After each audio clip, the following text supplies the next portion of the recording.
আচ্ছা, এবার আমরা জানবো কি না সিজিগি কি, জানবো কি না সিজিগি,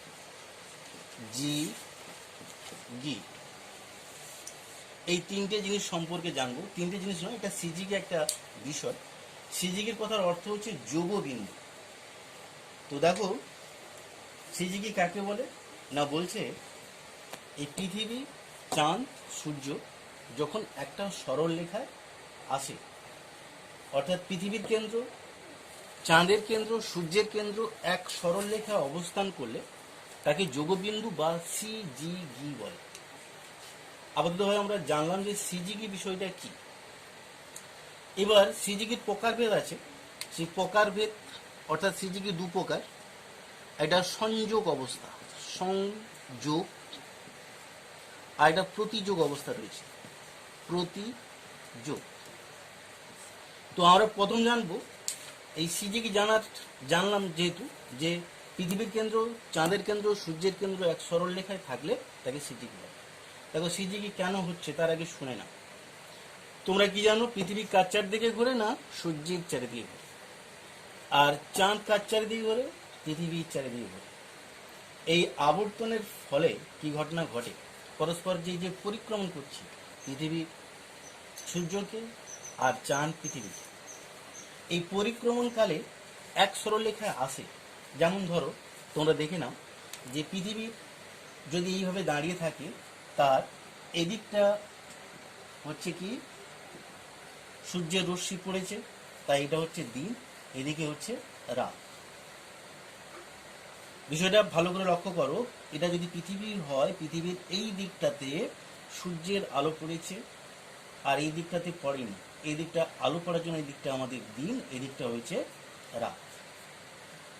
হ্যাঁ, আর চাঁদ এখানে থাকলেও চাঁদ অনেকটা ছোট আয়তন। তোমরা একটা ভালো করে লক্ষ্য করবে যে এইটুকু একটা যদি ছোট বলও নাও বা পাথর নাও, একটা বড় লাইট দিয়ে দাও, লাইট দিয়ে দেখবে যে তার রশ্মিটা একে ক্রস করে গিয়ে দেয়ালে এর ছায়া দেখতে পাবে না তোমরা, কারণ এর ছায়াটা অল্প দূরে গিয়ে মিলিত হয়ে যাবে। যেটা তোমরা ভৌত বিজ্ঞানে পড়েছো অবশ্য। কি বলছি, একটা বড় লাইট যদি ধরো, সেই বড় লাইটের সামনে একটা ছোট্ট বল কিংবা এই পাথর রাখা হয়, এই পাথরের ছায়া কিন্তু কোনো দেওয়ালে তুমি দেখতে পাবে না। কারণ কি, আলোটা বড় হওয়ার জন্য এর ছায়া অল্প দূরে মিলিত হয়ে যাচ্ছে। তাই এই এখানেও একই রকম জিনিস আমরা দেখছি যে কি চাঁদের থেকে পৃথিবী, অর্থাৎ পৃথিবীর থেকে সূর্য প্রায় 13 লক্ষ গুণ বড়, তাই না? এই কারণে কি ঘটনা ঘটছে, 13 লক্ষ গুণ বড় হওয়ার জন্য সূর্যের যে সুবিশাল আলো চাঁদকে অবশ্য ক্রস করে এসে এইটুকু জায়গায় চাঁদের অস্তিত্ব শেষ হয়ে যাচ্ছে, ছায়া। অতএব আমরা দিনের বেলায়, দিনের এদিকটাই দিন হচ্ছে আমাদের, এই দিনের বেলায় চাঁদের কোনো ছায়া আমরা লক্ষ্য করি না। আবার দেখো চাঁদের যদি এই দিকটা দেখো, এই দিকে সূর্যের আলো পড়েছে, এই দিকটা অন্ধকার, অর্থাৎ আমরা দিনের বেলায় চাঁদের কোনো অংশ দেখতে পাচ্ছি না। এই দিকটা চকচক করতে পারে, অর্থাৎ চাঁদের এদিকে দিন, চাঁদের এদিকে রাত। হ্যাঁ, এই পরিস্থিতিকে বলা হয় যখন কি হচ্ছে না পৃথিবী, চাঁদ, সূর্য এক সরলরেখায় থাকছে, অর্থাৎ চাঁদ মাঝখানে থাকছে, ওই তিথিকে বলা হবে কিন্তু অমাবস্যা। একে বলা হবে অমাবস্যা বা অমাবস্যা। এবার একটু তিথি হিসাব শিখে নেওয়া যায়। এই অমাবস্যার পরে আসছে দেখো প্রতিপদ, দ্বিতীয়া, তৃতীয়া, চৌঠি, পঞ্চমী, ষষ্ঠী, সপ্তমী, অষ্টমী। আবার নবমী, দশমী, একাদশী, দ্বাদশী, ত্রয়োদশী, চতুর্দশী, পঞ্চমী, পূর্ণিমা। এটাকে আমরা কেন পূর্ণিমা বলছি একটু শুনে। এখানেও দেখো সূর্যের সুবিশাল আলো, তাই না? পৃথিবী থেকে আয়তনে 13 লক্ষ গুণ বড়। এই সূর্যের সুবিশাল আলো পৃথিবীকেও সেই ছোট বলের মতো, তাই না, পৃথিবীর ছায়া অতিক্রম করে চাঁদের এই দিকটা, অর্থাৎ সূর্যের যেদিকে আছে চাঁদের এই দিকে আমরা কি পাচ্ছি, দিন পাচ্ছি। আর আমাদের পৃথিবীর এদিকে কি আছে, রাত। পৃথিবীর এদিকটা তো সূর্যের আলো পড়েছে, তাই এদিকটা দিন, এদিকটা কি হয়েছে, রাত, তাই না? এবার দেখো এদিকে রাতে আমরা কাকে দেখতে পাচ্ছি? চাঁদের পুরো পুরো অংশটা দেখতে পাচ্ছি, গোল অংশটা, দিনের পুরো অংশটা আমরা দেখতে পাচ্ছি। এই চাঁদের পুরো অংশটা দেখতে পাওয়ার জন্য, তাই না, আমরা এটাকে বলবো কি পূর্ণিমা। বোঝা গেল, পুরো চাঁদ যেদিন দেখা যায় পূর্ণিমা। এবার তাহলে দেখো পূর্ণিমাতেও কি হলো, চাঁদ, পৃথিবী, সূর্য এক সরল রেখায় থাকছে। যখন চাঁদ, সূর্য, পৃথিবী, চাঁদ, পৃথিবী মাঝখানে থাকে, এক সরল রেখায় থাকে, একে আমরা কি বলবো? পূর্ণিমা।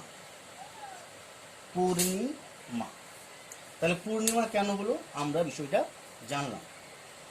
আবার বলছি, দেখো একটু ছোট করে শুনে নাও। এটা যদি অমাবস্যা হয়, বুঝলে, অমাবস্যা হওয়ার পরে, তাই না, কে না অর্থাৎ এই চাঁদ তার একটা নির্দিষ্ট কক্ষপথে পৃথিবীর চারিদিকে আসছে। অর্থাৎ অমাবস্যাতে আমরা রাতে চাঁদকে দেখতে পেলাম না, আমাদের রাতে চাঁদ না দেখতে পাওয়ার জন্য অমাবস্যা গেল। এবার পৃথিবী 24 ঘন্টায় ঘুরে যখন আবার তার পূর্বের জায়গায় আসছে, চাঁদ তখন 24 ঘন্টায় প্রায় 15 ডিগ্রি সরে আসে। হ্যাঁ, অর্থাৎ প্রায় 52 মিনিট সরে আসে। অতএব আমরা প্রতিপদ দিনে, এটা অমাবস্যার পরে এটা হবে, এটা প্রতিপদ, পরে হবে এটা দ্বিতীয়া, পরে হবে এটা তৃতীয়া, এটা চৌঠি,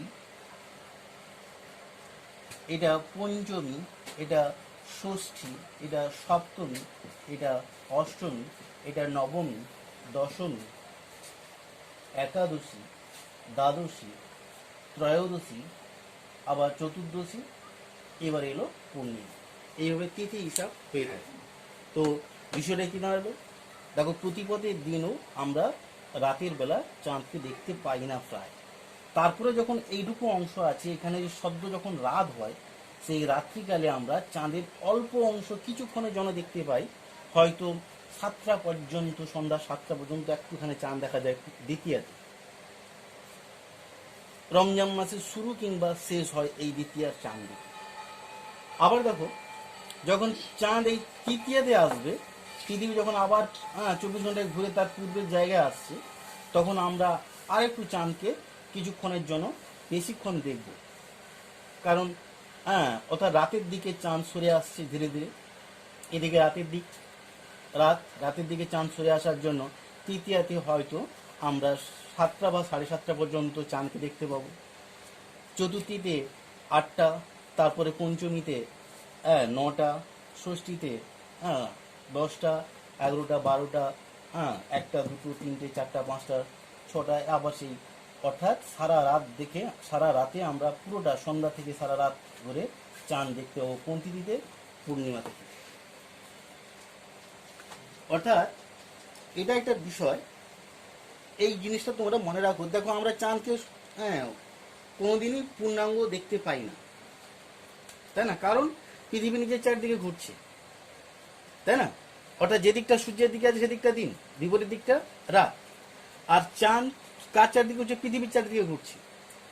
আর চাঁদ পৃথিবীর চারদিকে ঘোরার জন্য প্রায় 27.5 বা ধরে নাও যদি 30 দিন সময় লাগে, তাই না? তার 15 দিন এটা, আবার 15 দিন ওটা। অতএব সেই দিক দিয়ে তোমরা একটু চিন্তা করো ভালো করে, তাই না? রাত্রিকালে আমরা চাঁদকে একটু একটু করে দেখতে পাবো প্রতিপদ, অমাবস্যার পর থেকে প্রতিপদ, দ্বিতীয়া, তৃতীয়া, চৌঠি, পঞ্চমী, একটু একটু বড় বড় দেখতে দেখতে দেখতে দেখতে, তাই না? পূর্ণিমার দিন আমরা সারা রাত্রি পূর্ণাঙ্গ চাঁদ দেখতে পাবো। আর পূর্ণিমার পরে দিন হবে, সেটা আবার হবে প্রতিপদ, দ্বিতীয়া, তৃতীয়া, চৌঠি, পঞ্চমী, ষষ্ঠী, সপ্তমী, অষ্টমী, আবার নবমী, দশমী, একাদশী, দ্বাদশী, ত্রয়োদশী, চতুর্দশী, আবার, তাই না, অমাবস্যা। এটা হচ্ছে অর্থাৎ দেখো একটা মাসে 2টো কক্ষ তোমরা জানো। অমাবস্যা থেকে যখন পূর্ণিমার দিকে এগোবে সেটা হবে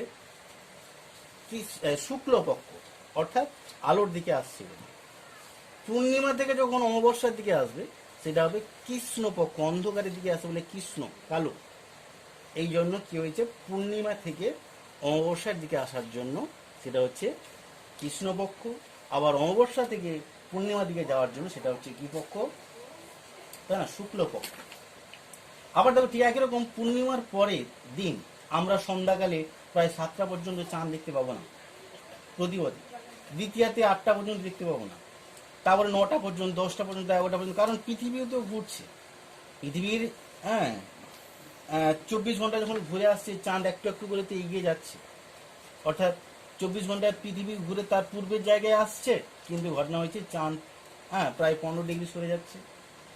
এই কারণে আমরা পূর্ণিমা দিন সারা রাত ধরে পূর্ণাঙ্গ চাঁদ দেখি, না হলে অমাবস্যা থেকে পূর্ণিমা পর্যন্ত চাঁদের পরিমাণ ছোট থেকে অল্প অল্প বাড়তে বাড়তে পূর্ণাঙ্গ চাঁদ পূর্ণিমাতে, আবার উল্টো খবর হচ্ছে পূর্ণিমা থেকে অমাবস্যার দিকে যখন এগোবে তখন চাঁদের পরিমাণ, তাই না, সন্ধ্যাকালে দেখা যাবে না, যত রাত হবে চাঁদ দেখতে দেখতে দেখতে দেখতে এককালে দেখা যাবে না, অমাবস্যার দিন একেবারে চাঁদকে দেখা যাবে না। তো তাহলে সিজিকি ক প্রকার হলো? 2 প্রকার। আমরা তিথি হিসাবটা জানলাম, যখন সিজিকি জানতে সুবিধা হবে। সিজিকি 2 প্রকার, সংযোগ অবস্থা, প্রতিযোগ অবস্থা। সংযোগ, তাই না, কোন তিথিতে হয়? অর্থাৎ দেখো, যখন পৃথিবীর একই দিকে চাঁদ সূর্য থাকবে, পৃথিবীর একই দিকে চাঁদ সূর্য থাকবে, কোন তিথিতে থাকছে? এই অমাবস্যা তিথিতে থাকছে। অতএব এই তিথিকে আমরা কি বলবো? সংযোগ অবস্থা। অমাবস্যা তিথি মানে সংযোগ অবস্থা। দেখো, পৃথিবীর একই দিকে চাঁদ সূর্য যখন থেকে আকর্ষণ করে, অর্থাৎ একই দিকে চাঁদেরও আকর্ষণ রয়েছে, সূর্যেরও আকর্ষণ রয়েছে, ওই সময় কি হবে না, ওই চাঁদের দিকে জল সব থেকে বেশি পরিমাণে ফুলে ওঠে। একে আমরা ভরা জোয়ার বা ভরা কোটাল বলি। ভরা জোয়ার বা ভরা কোটাল বলি, এই অমাবস্যা তিথিতে হয়। অর্থাৎ সংযোগ অবস্থাতে আমরা কি পেলাম? ভরা জোয়ার পেলাম। আবার ঠিক প্রতিযোগ অবস্থা কাকে বলবো? দেখো, চাঁদ এই ঘুরতে ঘুরতে ঘুরতে ঘুরতে যখন আবার অর্থাৎ বিপরীতে চলে আসবে, সূর্যের বিপরীতে, সূর্য পৃথিবীর চাঁদ হয়ে যাবে, মানে কি তিথি হলো? পূর্ণিমা তিথি হলো। এই পূর্ণিমা তিথিতে উল্টো খবর, দেখো, এই পূর্ণিমা তিথিতে হচ্ছে কি না, তোমার মাঝখানে কে? পৃথিবী, দুদিকে হচ্ছে একদিকে চাঁদ একদিকে সূর্য। এই একদিকে চাঁদ আর একদিকে সূর্য হওয়ার কারণে এদিকে চাঁদ আকর্ষণ করছে, চাঁদের মুখ্য জোয়ার, আর এদিকে চাঁদের বিপরীতে পৃথিবীর কোরিওলিস বলজনিত কারণে গৌণ জোয়ার। আবার এদিকে চিন্তা করো, সূর্য থাকার জন্য এখানে সূর্যের মুখ্য জোয়ার, এদিকে সূর্যের গৌণ জোয়ার। তো ছোট করে বলে দেই যে পূর্ণিমা তিথিতেও কি হবে, এখানে চাঁদের যেমন মুখ্য জোয়ার তেমনি সূর্যের গৌণ জোয়ার, সূর্য সেদিকে থাকেছে, সূর্যের গৌণ জোয়ার। আবার চাঁদের প্রতিবাদ স্থানে যেমন চাঁদের গৌণ জোয়ার, তেমনি সূর্য থাকার জন্য সেটা সৌর জোয়ার বা মুখ্য জোয়ার। অতএব এই পূর্ণিমা তিথিতেও সাগর মহাসাগরের জলরাশি বেশি পরিমাণে ফেলে ওঠে, কারণ এক সরলরেখায় থাকার কারণে। আর পৃথিবীর দুদিকে দুজন থাকার জন্য, পৃথিবীর দুদিকে দুজন আকর্ষণ করার জন্য, বা দুদিকে দুজন অর্থাৎ একদিকে চাঁদ একদিকে সূর্য থাকার জন্য তাকে বলা হয় প্রতিযোগ। অর্থাৎ পৃথিবীকে কে টানবে, প্রতিযোগিতায় নেমেছে, তাই না, তাই একে প্রতিযোগ অবস্থা বলা হয়। অর্থাৎ প্রতিযোগ কোন তিথিতে হয়? পূর্ণিমা তিথিতে। পূর্ণিমা তিথিতে।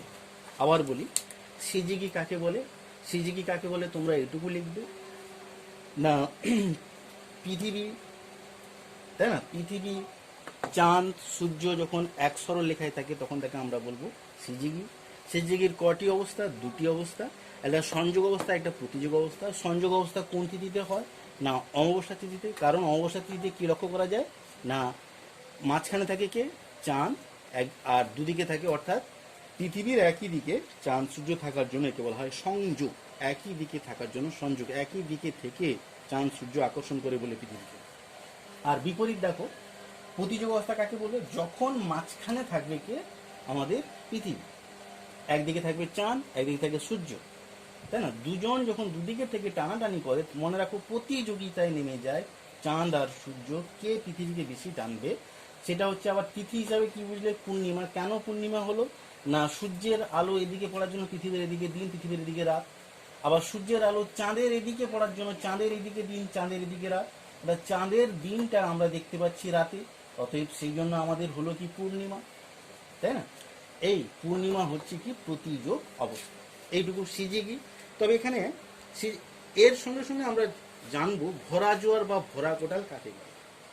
দেখো, প্রথমত জানবো ভরা জোয়ার বা ভরা কোটাল কোন কোন তিথিতে হয়। এই ভরা জোয়ার বা ভরা কোটাল এক কথায় এই সিজিগিতেই হয়, তাই না? দুটো তিথিতে হয়, একটা অমাবস্যা তিথি আর একটা পূর্ণিমা তিথি। তো কেন হয়? ধরো অমাবস্যা তিথিতে কেন কি হবে না ভরা জোয়ার হবে? বিষয়টা হচ্ছে, দেখো, যখন পৃথিবীর একই দিকে চাঁদ সূর্য থাকবে, পৃথিবীর একই দিকে চাঁদ সূর্য থাকবে, দুজনের মিলিত আকর্ষণের বলের কারণে এদিকে জলের পরিমাণ অনেকটা ফুলে উঠবে, একে বলা হবে কি না মুখ্য জোয়ার। এবং স্বাভাবিকের থেকে প্রায় 20% বেশি জল ফুলে ওঠে। এই জন্য এটা, তাহলে দেখো কি দেখা যাচ্ছে না, পৃথিবীর একই দিকে কে থাকছে, চাঁদ আর সূর্য থাকার কারণে এদের পৃথিবীর উপর আকর্ষণ বলটা সবথেকে বেশি হওয়ার জন্য এখানে জল অনেকটা ফুলে ওঠে, তাই না? আর স্বাভাবিকের থেকে অনেকটা ফুলে উঠলে প্রায় 20% যদি বেশি পরিমাণ ফুলে ওঠে, তাহলে তখন সেটা হবে কিনা ভরা জোয়ার বা ভরা কোটা। আবার একই রকম যখন পূর্ণিমা তিথিতে থাকছে, এই দিনও ভরা জোয়ার হয়। কেন? দেখো, এদিকে চাঁদ থাকার জন্য চাঁদের আকর্ষণ বলে চাঁদের মুখ্য জোয়ার, তাই না? আর বিপরীত দিকে কোরিয়ালিস বলের কারণে চাঁদের বিপরীতে হবে চাঁদের গৌণ জোয়ার। ঠিক একই রকম সূর্য, তাই না, এদিকে থাকার জন্য সূর্যের মুখ্য জোয়ার, এদিকে সূর্যের গৌণ জোয়ার। অর্থাৎ এইখানটায় চাঁদের দিকে যদি চাঁদের মুখ্য জোয়ার হয় তাহলে সূর্যের গৌণ জোয়ার, আবার সূর্যের দিকে যদি, তাই না, সূর্যের মুখ্য জোয়ার হয় চাঁদের গৌণ জোয়ার। তাই অমাবস্যা পূর্ণিমা তিথিতে এক সরল রেখায় থাকার কারণে সাগর, মহাসাগর, নদীর মোহনাতে জল অনেকটা ফুলে ওঠে। এই অনেকটা ফুলে ওঠার জন্য একে ভরা জোয়ার বা ভরা কোটাল বলা হয়। এক সরল রেখায় থাকে বলে এই ঘটনাটি ঘটে। তবে এখানে আরো একটু মনে রাখো, পূর্ণিমাতে যেহেতু দুজন দুদিকে থেকে আকর্ষণ করে, তাই জোয়ারের পরিমাণটা যতটা বেড়ে ওঠে তার থেকে অমাবস্যা তিথিতে, তাই না, জল আরো বেশি পরিমাণে ফুলে ওঠে। তো কেন না, পৃথিবীর একই দিকে চাঁদ সূর্য থাকছে, দুজনের মিলিত আকর্ষণের ফলে, তাই না, সাগর মহাসাগরের জল স্বাভাবিকের থেকে অনেকটা ফুলে ওঠে। অর্থাৎ পূর্ণিমার থেকেও অমাবস্যাতে জল বেশি পরিমাণে ফুলে ওঠে। মূল কারণ কি বললাম, পৃথিবীর একই দিকে কে থাকছে, চাঁদ আর সূর্য, দুজন একই দিকে থেকে আকর্ষণ করার জন্য এই দিন অর্থাৎ অমাবস্যা তিথিতে জল সব থেকে বেশি পরিমাণে ফুলে ওঠে।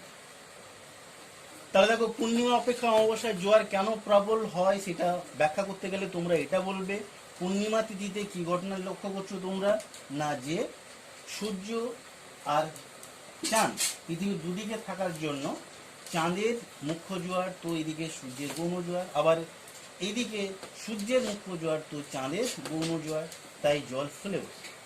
কিন্তু পূর্ণিমাতেও কি হলো, ভরা জল ভরা কোটাল। কিন্তু এই পূর্ণিমা অপেক্ষায় যখন অমাবস্যা হচ্ছে তখন কি ঘটনা লক্ষ্য করা যাচ্ছে না, পৃথিবীর এইদিকে, হ্যাঁ, চাঁদ ও সূর্য দুজন মিলিতভাবে আকর্ষণ করার জন্য জল পূর্ণিমা অপেক্ষায়ও অমাবস্যায় সব থেকে বেশি পরিমাণে ফুলে ওঠে। এটা একটা বোধমূলক কোশ্চেন, মনে রাখতে হবে তোমাদের, তাই না, যে পূর্ণিমা অপেক্ষা অমাবস্যায় জোয়ারের প্রাবল্য বেশি হয় কেন। এখানে ছোট করে বলে দেই, এই ভরা জোয়ার বা ভরা কোটালের দিন কি ঘটনা ঘটে, মূলত বর্ষা ঋতুতে, তাই না। তো আমাদের ভাগীরথীর হুগলি নদীর মোহনা দিয়ে কিংবা টেমস নদী, প্রায় অনেক নদীর, হ্যাঁ, মোহনা দিয়ে, তাই না, এই সময় বর্ষাকাল মানে নদী নালায় জলে পরিপূর্ণ থাকে। আর যখনই কি হয়, এই এক সরল রেখা থাকে, অর্থাৎ পূর্ণিমা কিংবা অমাবস্যা তিথি হয় বর্ষা ঋতুতে, নদী নালা খাল বিলও জলে পরিপূর্ণ, নদীতে জলের পরিমাণও বেশি, তখন এই এক সরলরেখায় থেকে যখন আকর্ষণ করবে তখন জলের পরিমাণ সাগর মহাসাগরে অনেকটা বেড়ে যায়, প্রায় 6-7 মিটার, 6-7 ফুট বেড়ে যায়। এই 6-7 ফুট বেড়ে গিয়ে যখন সাগর মহাসাগর থেকে নদীতে প্রবেশ করবে, যেমন আমি বললাম আমাদের ভাগীরথীর হুগলি নদীতে, কিংবা তোমরা টেমস নদী লন্ডন যার তীরে অবস্থিত নদীর মোহনা দিয়ে 6-7 মিটার উঁচু হয়ে জল, তাই না, কোথায় প্রবেশ করছে, নদীতে প্রবেশ করছে। তাহলে নদীতে এমনিতে জল বেশি, তাছাড়া আবার 6-7 মিটার যদি জল বেড়ে যায় তাহলে কি হবে, নদীর দুকুল ছাপিয়ে পার্শ্ববর্তী অঞ্চলকে প্লাবিত করে, অর্থাৎ বান ডাকার সৃষ্টি করে। বান মানে বন্যা, তাই না? অর্থাৎ হ্যাঁ, বান ডাকা কখন সৃষ্টি হয়? বর্ষা ঋতুতে, অমাবস্যা পূর্ণিমা তিথিতে। তবে এখানে এই বান ডাকাকে আবার সাড়াসাড়ি বান বলে, তাই না? ষাঁড়ের যখন লড়াই হয় দুটো ষাঁড়ের মধ্যে যে গর্জন বা শব্দ সৃষ্টি হয়, ঠিক একই রকম দেখো এই বর্ষাকালে পূর্ণিমা কিংবা অমাবস্যা তিথিতে, তাই না, সাগর মহাসাগরের জল 6-7 মিটার যখন বেড়ে যায়, সেই সাগর মহাসাগরের জল নদীর মোহনা দিয়ে কোথায় ঢুকছে? নদীতে। অতএব নদীর জলের সঙ্গে সাগর মহাসাগরের জলের একটা সংঘাত সৃষ্টি হয়। এই সংঘাত সৃষ্টি হওয়ার কারণে কি হয়? যে বন্যার সৃষ্টি হয় তাকে সাড়াসাড়ি বান বলে। গর্জন সৃষ্টি হবে, 6-7 মিটার উঁচু হয়ে সমুদ্রের জল নদীতে প্রবেশ করছে, অতএব সেখানে কি ঘটনা লক্ষ্য করবে তোমরা? তাই না? বান ডাকা বা বন্যা সৃষ্টি করে। তাহলে বান ডাকা বা সাড়াসাড়ি বান কোন তিথিতে হয়, কখন হয় সেটা বলা যাবে। অমাবস্যা পূর্ণিমা তিথিতে বর্ষাকালে হয়। বর্ষাকালে কেন হয় তা বললাম, নদী নালা জলে পরিপূর্ণ থাকে, তাই না? আর এক সরলরেখা থাকার জন্য আকর্ষণ বল বেশি হয়ে যায়, ফলে সাগর মহাসাগরে 6-7 মিটার উঁচু হয়ে জল নদীর মোহনা দিয়ে নদীতে প্রবেশ করে। নাকি রে? নদীর জলের সঙ্গে সাগরের জলের সংঘাতের ফলে কি ঘটনা ঘটবে না? একটা প্রবল সংঘর্ষ সৃষ্টি হয় বলে বা গর্জন সৃষ্টি হয় বলে একে সাড়াসাড়ি বান বলে। বান মানে বন্যা। 6-7 মিটার উঁচু হয়ে জল যদি নদীতে ঢোকে তাহলে তো দুপার চাপে পার্শ্ববর্তী অঞ্চলকে প্লাবিত করবে, অতএব বন্যা সৃষ্টি করবে। তাহলে আমরা কি জানলাম? বান ডাকাও শুনে নিলাম। এবার আমরা জানবো, তাহলে ভরা কোটাল জানবো, এবার মরা কোটাল জানবো। মরা কোটাল, তো মরা কোটাল দুটো দিন হয়, একটি মাসে দুবার মরা কোটাল হবে।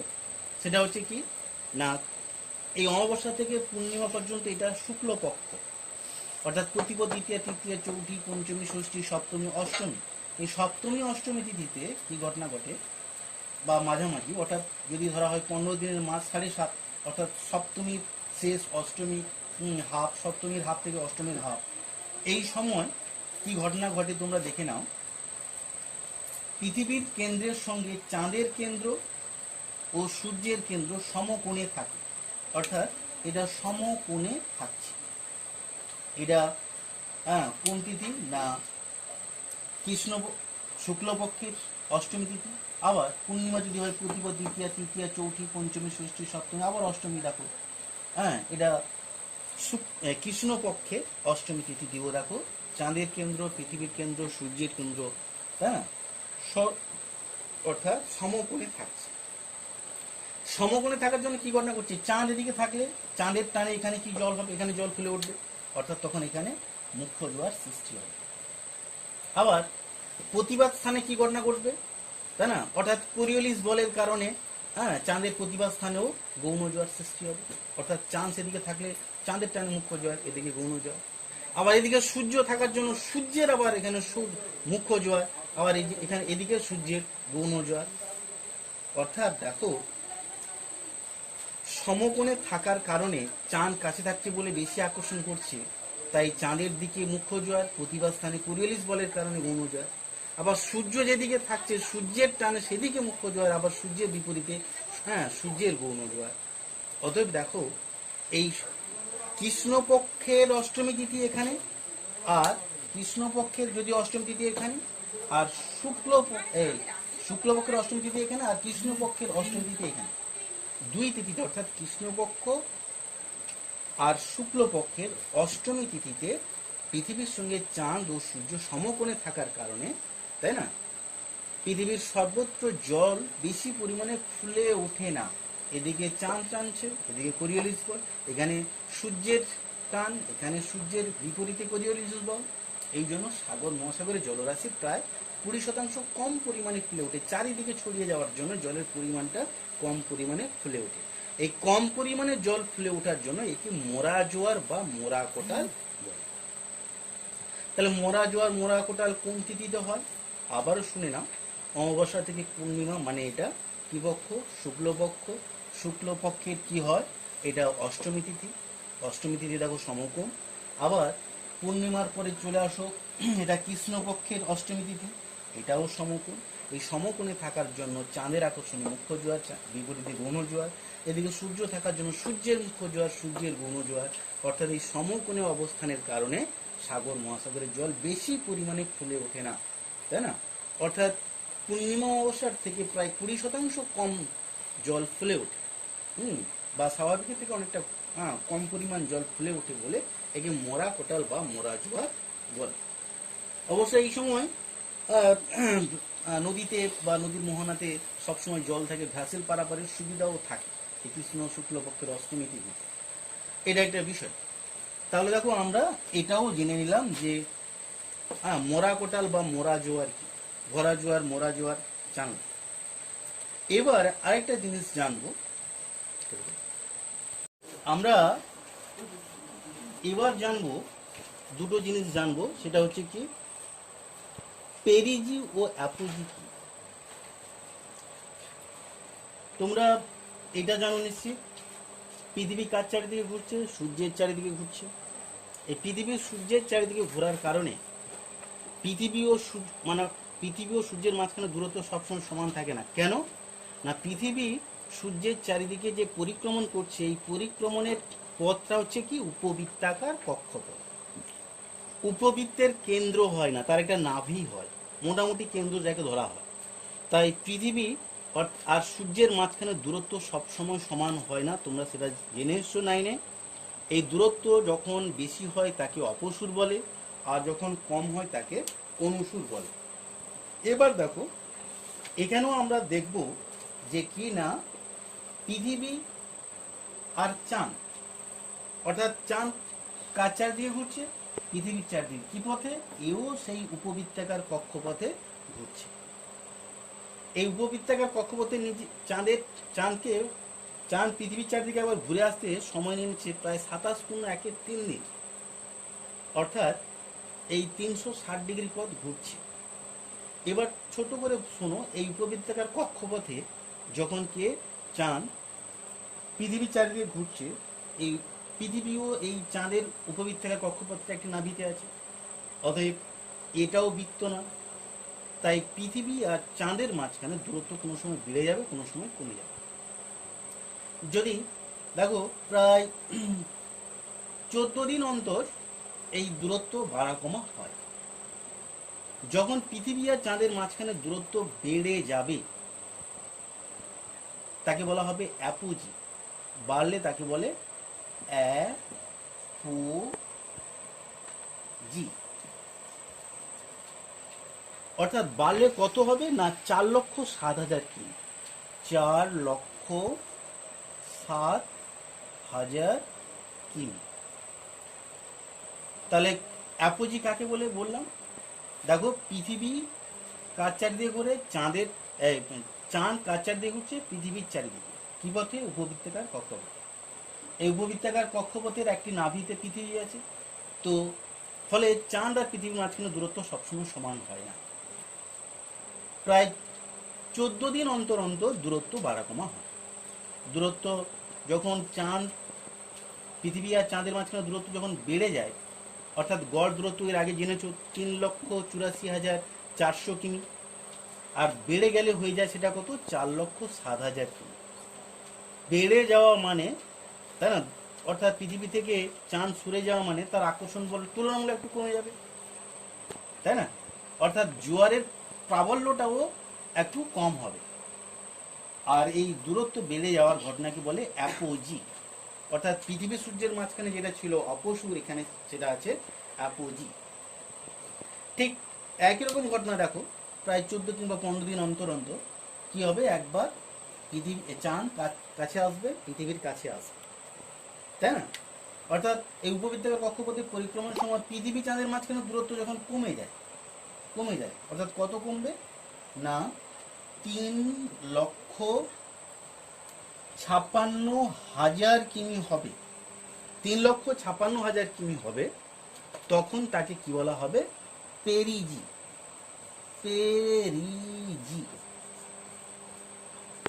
তখন তাকে বলা হবে পেরিজি। অর্থাৎ পেরিজিটা কি হলো তাহলে না, পৃথিবী আর চাঁদের মাঝখানে দূরত্ব যখন কম হয়। কেন কম হয়? যে চাঁদ পৃথিবীর চারিদিকে উপবৃত্তাকার কক্ষপথে ঘুরছে, উপবৃত্তের কি হয় না? কেন্দ্র হয় না, তার একটা নাভি আছে। তাই চাঁদ আর পৃথিবীর মাঝখানে দূরত্বের বাড়া কমা হয়। ফার্স্ট ও লাস্ট কোথায় এটা। এবার কি হয়েছে না, বাড়লে কত বাড়ে গড় দূরত্ব তো আমরা জানি যে 3,84,400 কিমি, এটা আমরা জানি। এর থেকে বেড়ে গেলে হবে কত? 4,07,000 কিমি, তাকে অ্যাপোজি। কমে গেলে কত হচ্ছে? 3,56,000 কিমি, তাকে পেরিজ। তো দেখো, দূরত্ব যখন কমে যাচ্ছে তখন কিন্তু জোয়ারের প্রাবল্যটা অনেক বেড়ে যায়। অর্থাৎ অ্যাপোজিটে যেমন জোয়ার একটু কম হয়, পেরিজিতে জোয়ার তখন অনেকটা বেশি হয়, প্রায় 20% জল বেড়ে যায়। তবে এটা মনে রাখো, এই পেরিজির ঘটনা যদি সিজিকি অবস্থানে হয়, অর্থাৎ পূর্ণিমা কিংবা অমাবস্যা তিথিতে হয়, তখন জোয়ারের প্রাবল্যটা অনেকটা বেড়ে যায়, তাই না? অনেকটা বেড়ে যাবে, স্বাভাবিক, কারণ এক সরলরেখায় এক সরলরেখায় তারপরে কিনা পেরিজি অবস্থা, তাই না? যদি অমাবস্যা পূর্ণিমা তিথিতে এক সরলরেখায় থেকে, তাই না, দূরত্ব কমা বাড়া হয়, অর্থাৎ পেরিজি হয়, তখন জোয়ারের প্রাবল্য অনেকটা বেড়ে যাবে। তাকে প্যাক্সিজিয়ান জোয়ার বলে, পক্সিজিয়ান জোয়ার বলে, বইতে আছে, দেখবে এটা। তাহলে পক্সিজিয়ান জোয়ার বলে। তাহলে আর এই পক্সিজিয়ান জোয়ার প্রায় 1.5 বছর অন্তর অন্তর ঘটনাটি ঘটে থাকে, হয় পূর্ণিমাতে বা অমাবস্যাতে। 3,56,000 কিমি, অর্থাৎ কাছে আসবে। আর এই কাছে এলে আমরা সেই সময় কিন্তু সেই পূর্ণিমা তিথিতে যদি হয়, তাহলে আমরা চাঁদকে সব থেকে বড় দেখবো। দেখবে মাঝে মধ্যেই আগে থেকে জানানো হয় সংবাদ মাধ্যমের দ্বারা যে এই দিন, এই পূর্ণিমাতে চাঁদকে আমরা সব থেকে বড় দেখব। অর্থাৎ বড় দেখার মূল কারণটা কি হচ্ছে? চাঁদ আমাদের অনেকটা কাছে আসছে, অর্থাৎ পেরিজি অবস্থানে আসছে। তাহলে আমরা পেরিজি অ্যাপোজি বিষয়টাও জেনে নিই। এবার পৃথিবীর প্রতিটি স্থানে দিনে 2 বার জোয়ার 2 বার ভাটা হয় কেন? একটু মন দিয়ে শুনে নাও, ছোট্ট বিষয় আছে, কিছু নেই। পৃথিবীর প্রতিটি স্থানে দিনে 2 বার জোয়ার ও 2 বার ভাটা হয় কেন? দেখ, চাঁদ রয়েছে, চাঁদের টানে এখানে কি হচ্ছে? তো এখানে ধরে দাও, এটা অমাবস্যা তিথি। অমাবস্যা তিথিতে চাঁদ সূর্য একই দিকে আছে। এখানে চাঁদ বা সূর্যের আকর্ষণে কি হলো না, এই দিকে হলো মুখ্য জোয়ার। এটা হলো কি না, মুখ্য জোয়ার। এটা মুখ্য জোয়ার। আর বিপরীত দিকে কোরিয়ালিস বলের কারণে এখানে কি হলো, গৌণ জোয়ার। তাহলে দেখো, এদিকে চাঁদ থাকার কারণে হলো মুখ্য জোয়ার, আর এদিকে গৌণ জোয়ার। ঠিক 12 ঘন্টার পরে দেখো, যেটা চাঁদের দিকে ছিল, সে পৃথিবী তখন 24 ঘন্টাতে নিজে চারদিকে একবার ঘুরছে। অতএব 12 ঘন্টায়, অর্থাৎ যেটা পৃথিবীর দিকে রয়েছে সে ঘুরে, তাই না, পৃথিবীর বিপরীতে চলে যাবে। অর্থাৎ পৃথিবীর বিপরীতে চলে যাওয়া মানে তখন সেই যেখানে মুখ্য জোয়ার ছিল সে কোরিয়ালিস বলের কাছে চলে এলো, তাই সেদিকে জলের পরিমাণ কম ফুলে উঠবে, তাকে গৌণ জোয়ার বলা হবে। অর্থাৎ যেটা এখানে চাঁদের সামনে থাকলে মুখ্য জোয়ার হচ্ছে, এ ঘুরতে ঘুরতে যখন প্রতিবাদ স্থানে যাবে তখন সেখানে কি জোয়ার হবে? গৌণ জোয়ার। আর ঠিক সমকোণ অঞ্চলগুলোতে কি হয়? ভাটা হয়। তাহলে এবার বিষয়টা দেখে নাও, যদি বলি যে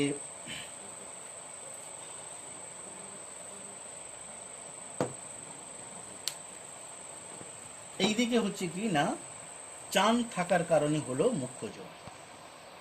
ঠিক 6 ঘন্টার পরে তোমরা দেখবে এর সমকোণে চলে এসছে, 24 ঘন্টায় ঘুরছে। যদি 24 ঘন্টা পৃথিবী নিজের চারদিকে একবার ঘুরে, তাহলে চিন্তা করে নাও, তাই না, 24 ঘন্টাকে 4 ভাগ করে নাও, 6 4 24, তাই না, 6 ঘন্টা অন্তর অন্তর। তাহলে 24 ঘন্টা এখানে ছিল মুখ্য জোয়ার, 6 ঘন্টার পরে কি চলে এলো, ওই জায়গাটা সমকোণে চলে এলো। সমকোণে চলে আসার জন্য এখানে ভাটা হয়ে গেল, এটা তো ভাটা, এদিকটা তখন ভাটা। আবার 6 ঘন্টার পরে দেখো ওই জায়গাটা চলে এলো চাঁদের বিপরীতে, অর্থাৎ কোন জোয়ারে চলে এলো? গৌণ জোয়ারে। যেখানে মুখ্য জোয়ার ছিল সেটা গৌণ জোয়ার হয়ে গেল। ঠিক আবার 6 ঘন্টার পরে দেখবে ভাটা যেখানে ছিল সেখানে চলে যাচ্ছে, তাই না? আবার ঠিক 6 ঘন্টার পরে আবার সে পূর্বের জায়গায় ফিরে আসছে। আমি এই জন্য বলছি 24 ঘন্টায় বা একদিনে প্রতিটি জায়গায় 2 বার জোয়ার 2 বার ভাটা হচ্ছে। কেন না, পৃথিবীর প্রতিটি স্থান চাঁদের সামনে একবার করে আসছে। 24 ঘন্টায় পৃথিবী নিজের চারিদিকে একবার ঘুরছে, নিজের চারিদিকে একবার ঘোরার জন্য প্রতিটি স্থান চাঁদের সামনে একবার করে আসার জন্য সেখানে কি জোয়ার হবে? মুখ্য জোয়ার। ঠিক প্রতিবাদ স্থানে কি জোয়ার হবে? গৌণ জোয়ার হবে। সমকোণ অঞ্চলগুলোতে কী হবে? ভাটা হবে। আবার প্র্যাকটিক্যালি দেখো, চাঁদ থাকার জন্য মুখ্য জোয়ার, 6 ঘন্টার পর সমকোণে চলে আসার জন্য জল দুদিকে সরে যাচ্ছে, ভাটা হয়ে যাচ্ছে। আবার এই জায়গায় যখন 6 ঘন্টার পর চাঁদের বিপরীতে চলে এলো, তখন গৌণ জোয়ার হলো কোরিয়ালিস বলের কারণে। আবার 6 ঘন্টার পরে যখন সমকোণে চলে এলো, তখন দুদিক থেকে জল সরে যাচ্ছে, ভাটা হচ্ছে, তাই না? অর্থাৎ এই জায়গায় একটা মুখ্য জোয়ার হলো, ভাটা হলো, গৌণ জোয়ার হলো, ভাটা হলো, তাই না? এইভাবে মোটামুটি দিনে দুবার জোয়ার, দুবার ভাটা হচ্ছে। এবার সময়ের হিসাব একটু রয়েছে। সময়ের হিসাবটা কি, এটা একটু শুনে নাও। পৃথিবী, তাই না, যেমন সূর্যের চারিদিকে ঘুরছে, পরিক্রমণ করছে, ঠিক একই রকম নিজের চারদিকে ঘুরছে। আর চাঁদ পৃথিবীর চারদিকে ঘুরছে। একটু গল্প শুনলে ভালো করে শুনে নাও। দেখো, এখানে ছিল কি না মুখ্য জোয়ার। এবার যদি বলি এটা কি জোয়ার না মুখ্য জোয়ার, চাঁদ রয়েছে বলে, চাঁদ রয়েছে বলে জল বেশি পরিমাণে ফুলে উঠেছে, এদিকে জল কমে গেছে, তাই না? এটা মুখ্য জোয়ার। যখন অর্থাৎ চাঁদ কার চারিদিকে, পৃথিবীর চারিদিকে একবার ঘুরে, তাই না, 27+1/3 দিন, অর্থাৎ 27+1/3 দিনে, তাই না, কে না চাঁদ ঘুরছে কত ডিগ্রি পথ? 360 ডিগ্রি পথ। তাহলে একদিনে চাঁদ কতটা ঘুরবে? 360/27+1/3 দিন। এটা ভাগ করলে দেখবে প্রায় 15 ডিগ্রি সামথিং মিনিট আসছে, 15 ডিগ্রি পথ ঘুরছে। অর্থাৎ 15 ডিগ্রি পথ, 15 ডিগ্রি মানে তোমরা 1 ডিগ্রি দ্রাঘিমার পার্থক্যে সময়ের পার্থক্য হয় 4 মিনিট। 15 ডিগ্রি দ্রাঘিমার পার্থক্য হবে 15 × 4 = 60 মিনিট, তাই না? এই 1 ডিগ্রি দ্রাঘিমার সময় পার্থক্য 4 মিনিট। চুপ চুপ চুপ। এবার এই বিষয়টা হচ্ছে কিনা 27+1/3 দিনে চাঁদ ঘুরছে 360 ডিগ্রি পথ, একদিনে ঘুরছে, অর্থাৎ 360/27+1/3 দিন, বা একে কাটাকাটি করলে তোমরা দেখবে আসবে 13 ডিগ্রি প্রায় 11 মিনিট বা 10 মিনিট পথ। অর্থাৎ 1 ডিগ্রি দ্রাঘিমার পার্থক্যে সময়ের পার্থক্য হয় 4 মিনিট, 13 ডিগ্রি দ্রাঘিমার পার্থক্যে সময় পার্থক্য হবে 13 × 4, অর্থাৎ 52 মিনিট। আবার এখানে 11×4 = 44 সেকেন্ড। তোমরা 52 মিনিট ধরে নাও। অর্থাৎ চাঁদ কি করছে? 24 ঘন্টায় যদি পৃথিবীর এই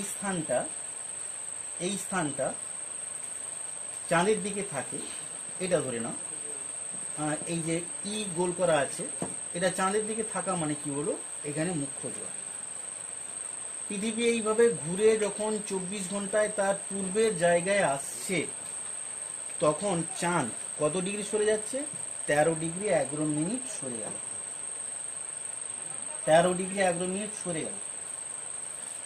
অর্থাৎ 13 ডিগ্রি 11 মিনিট যদি সরে যায়, তাহলে চাঁদের অনুপস্থিতি ঘটা মানে পৃথিবী 24 ঘন্টায় ঘুরে যখন তার পূর্বের জায়গায় এলো, চাঁদ না থাকার জন্য এখানে মুখ্য জোয়ার হলো না।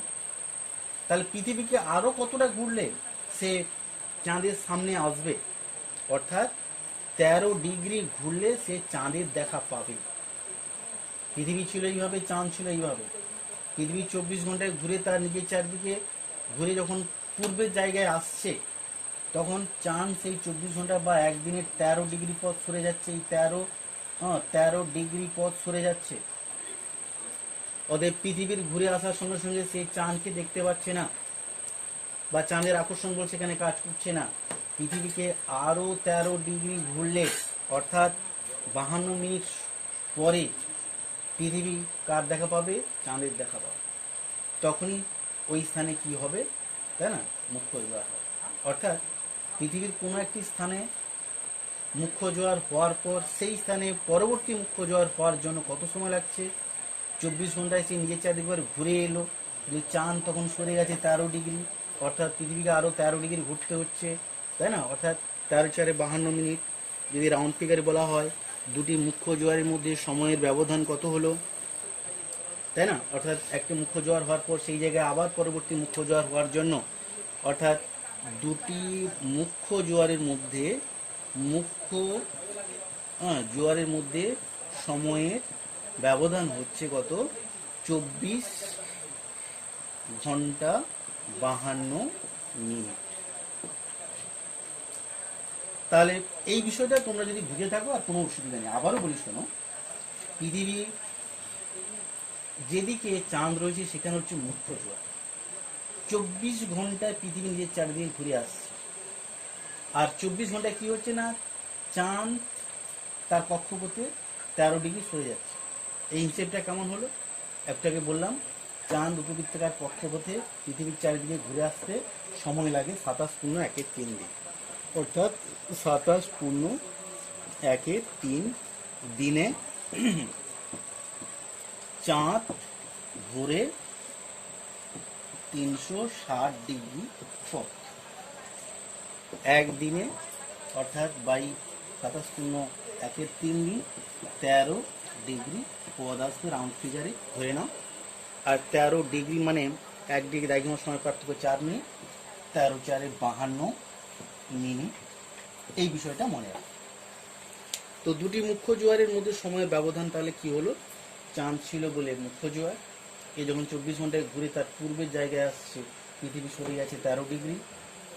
13 ডিগ্রি মানে 52 মিনিট সরে গেছে, পৃথিবী আরও 52 মিনিট ঘুরে চাঁদের দেখা পাচ্ছে, তাই না? তখনই সেখানে হচ্ছে মুখ্য জোয়ার। অর্থাৎ একটি মুখ্য জোয়ার হওয়ার পর সেই স্থানে পরবর্তী মুখ্য জোয়ার হতে গেলে সময় লাগছে কত? 24 ঘন্টা 52 মিনিট। তাহলে মুখ্য জোয়ার এর প্রতিবাদ স্থানে গৌণ জোয়ার। এবার যদি বলি একটি মুখ্য জোয়ার একটি গৌণ জোয়ারের মধ্যে সময়ের ব্যবধান কত? একটি মুখ্য ও একটি গৌণ জোয়ারের সময়ের ব্যবধান কত? তাহলে এটাকে 2 দিয়ে ভাগ করে দাও। মুখ্য জোয়ারের প্রতিবাদ স্থানে তো গৌণ জোয়ার হয়, 2 দিয়ে ভাগ করে দিলে তুমি পাবে একটি মুখ্য ও একটি, তাই না, গৌণ জোয়ারের মধ্যে সময়ের ব্যবধান, অর্থাৎ 12 ঘন্টা 26 মিনিট। একটি মুখ্য ও একটি গৌণ জোয়ারের মধ্যে সময়ের ব্যবধান 12 ঘন্টা 26 মিনিট। তাহলে দেখো, যদি 24 ঘন্টা 52 মিনিট হয়, এবার যদি বলা হয় তোমাকে একটি জোয়ার একটি ভাটা, জোয়ার ভাটা জোয়ার ভাটা, অর্থাৎ মুখ্য জোয়ার ভাটা গৌণ জোয়ার ভাটা, তাহলে 4টা তো ভাগ। তাহলে যদি বলে একটি জোয়ার একটি ভাটা, অর্থাৎ এই যে জোয়ার একটা ভাটা, এর মধ্যে সময় ব্যবধান কত?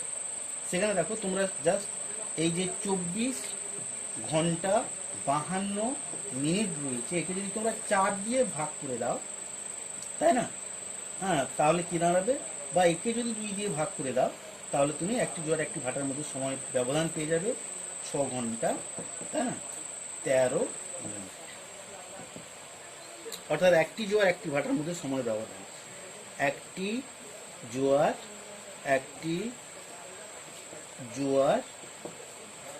ও একটি ভাটা, এর মধ্যে সময়ের ব্যবধান 6 ঘন্টা 13 মিনিট। আশা করি এই হিসেবটা ভালো করে বুঝতে পেরেছো।